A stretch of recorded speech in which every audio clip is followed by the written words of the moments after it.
Oração da proteção divina. Deus, Pai do céu, te abençoe e cuide de ti.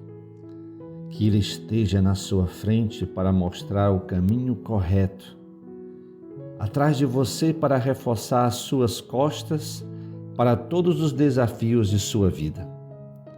Que Ele esteja acima de você para te proteger contra os perigos e sofrimentos. Deus esteja em você como chama ardente, que a luz dele ilumine sua vida e te aqueça. Que o Senhor Deus te cerque de todos os lados e estenda as suas mãos sobre você.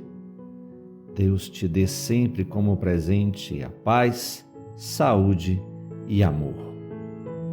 Amém.